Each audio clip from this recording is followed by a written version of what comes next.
香港歷嚟規模最大嘅恐龍展巨龍傳奇展覽，即將喺香港科學館舉行。康樂及文化事務處處長馮程淑儀介紹展覽嘅重點同埋特色。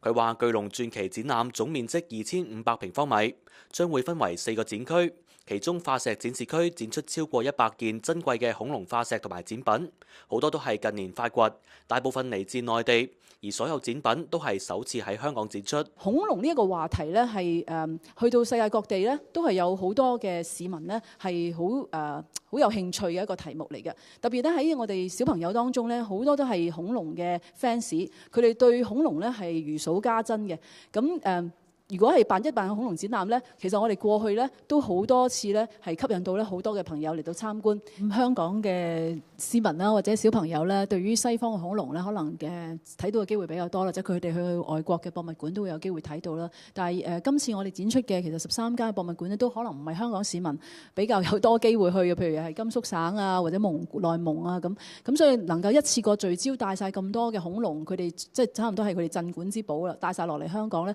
喺同一個場地嗰度去展出咧，真係一個好難得、好珍貴嘅機會，亦都俾到即係香港人咧多啲認識。其實我哋國家喺嗰個恐龍化石個研究上面咧，其實行咗好大步。咁我哋預算咧就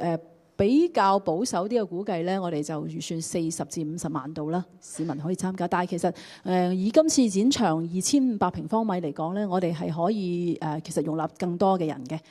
部分大型嘅展品將會喺戶外展出。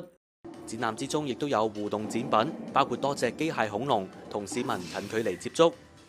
會場內亦都設有多媒體節目，市民可以更加了解史前恐龍嘅生活情況。配合展覽亦都設計咗適合平板電腦同埋手機嘅應用程式，市民喺街上面見到有關展覽嘅宣傳品，只要用鏡頭拍攝，就會見到唔同品種嘅恐龍喺宣傳品入邊行出嚟。展期由11月8號開始，至到明年4月9號。